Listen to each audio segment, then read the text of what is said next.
बिस्मिल्लाहिर्रहमानिर्रहीम। अस्सलामु अलैकुम वरहमतुल्लाहि वबरकातुहू। रोज़े के तकाज़े क्या हैं? हज़रत अब्दुल्ला बिन उमर रज़ियल्लाहु अन्हु नबी करीम सल्लल्लाहु अलैहि वसल्लम का इरशाद नकल फरमाते हैं कि रमज़ान के लिए जन्नत को शुरू साल से अगले साल तक सजाया जाता है।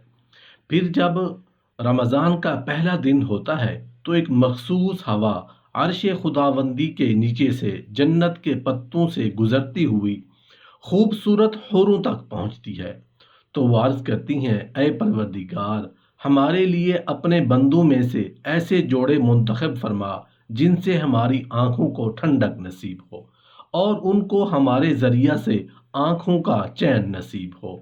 हज़रत अब्दुल्ला बिन उमर रज़ियल्लाहु अन्हु की रिवायत है कि नबी करीम सल्लल्लाहु अलैहि वसल्लम ने फरमाया कि रोज़ादार और कुरान करीम बंदा के लिए अल्लाह के दरबार में सिफारिश करेंगे। रोज़ा कहेगा, ऐ परवरदिगार, मैंने उसको दिन में खाने और ख्वाहिशात से रोके रखा, लिहाजा उसके बारे में मेरी सिफारिश कबूल फरमा।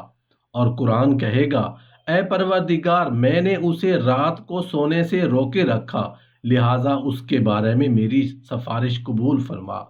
चुनाचे उन दोनों की सिफारिशें कबूल की जाएंगी।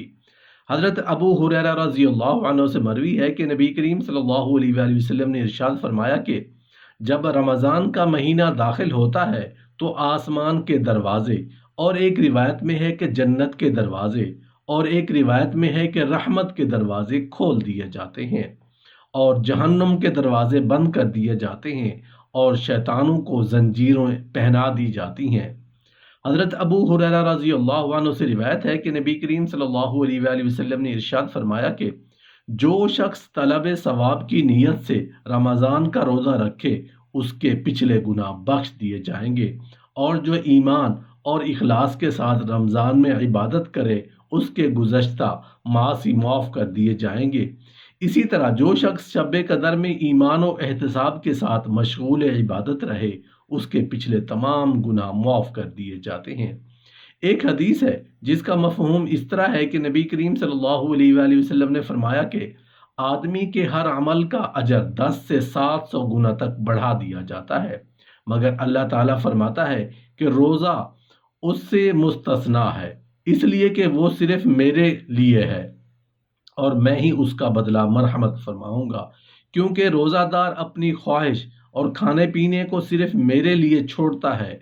रोज़ादार के लिए दो ख़ास फरहतें हैं, एक उसके अफ्तार के वक्त, दूसरे परवरदिगार आलम से मुलाकात के वक्त।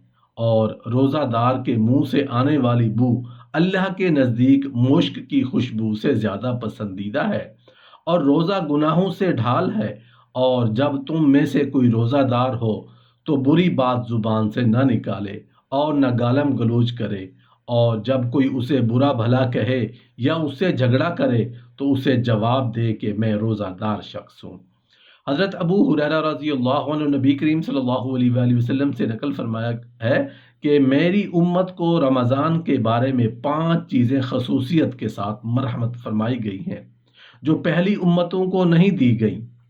रोज़ादार के मुंह की बू अल्लाह के नज़दीक मुश्क से ज़्यादा पसंदीदा है।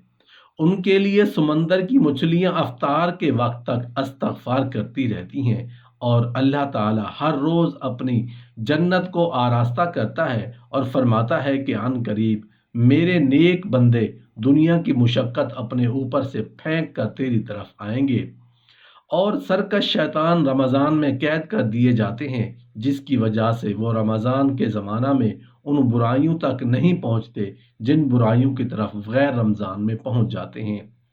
और रमज़ान की आखिरी रात में उनके लिए मग़फ़िरत का फ़ैसला किया जाता है।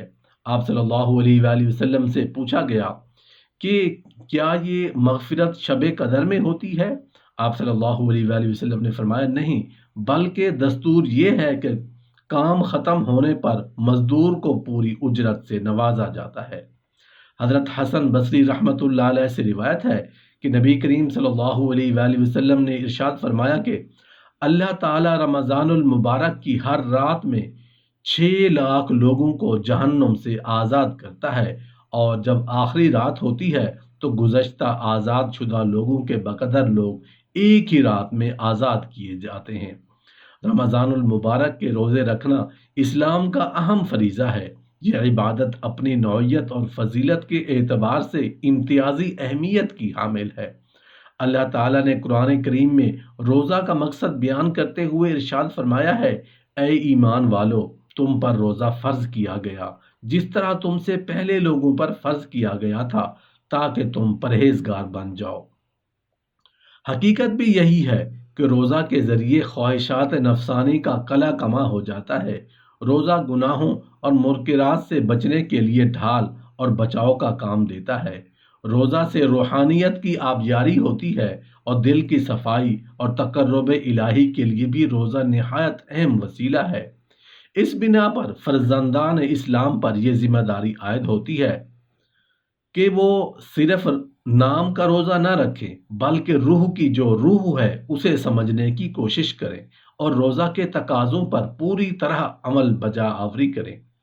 ہمیں کوشش کرنی چاہیے کہ ہم اعلیٰ درجہ کے روزہ داروں میں اپنا نام شامل کرائیں تاکہ صحیح معنی میں روزہ کے فوائد اور منافع سے بہرہ ور ہو سکیں۔ اس لیے خاص کر روزہ کی حالت میں بد نظری، جھوٹ، غیبت، غصہ، گالم گلوچ اور گانا وغیرہ سننے سے اپنے آپ کو بچانا چاہیے۔ ایک روایت میں ہے کہ نبی کریم صلی اللہ علیہ وآلہ وسلم کے زمانہ میں دو عورتوں نے روزہ رکھا تو دن کے آخر میں ان کو سخت پیاس اور بھوک لگنے لگی اور اتنی حالت خراب ہو گئی کہ جان نکلنے کا خوف ہو گیا۔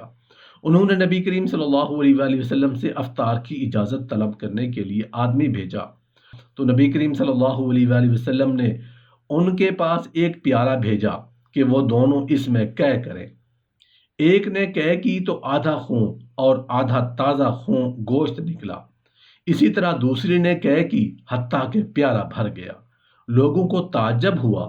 اس پر نبی کریم صلی اللہ علیہ وآلہ وسلم نے ارشاد فرمایا کہ ان دونوں عورتوں نے حلال چیز سے روزہ رکھا اور حرام پر افطار کیا۔ یہ دونوں بیٹھی لوگوں کی غیبت کرتی رہیں۔ یہ خون اور گوشت اسی غیبت کا مظہر ہے۔ ذرا غور فرمائیں، کیا آج ہمارا روزہ واقعی ان خرابیوں سے محفوظ رہتا ہے؟ واقعہ یہ ہے کہ روزہ رکھ کر بظاہر ہمارے معمولات اور مشاغل اور عادات میں کوئی تغیر نہیں آتا۔ سوچنے کا مقام یہ ہے کہ کیا ہم ان کوتاہیوں کے باوجود اپنے آپ کو رحمت خداوندی کا مستحق قرار دے سکتے ہیں؟ کاش رمضان کی برکت سے ہم پوری طرح مستفیض ہو سکیں اور تقوی کی سعادت حاصل کر سکیں۔ اللہ تعالی ہمارا حامی و مددگار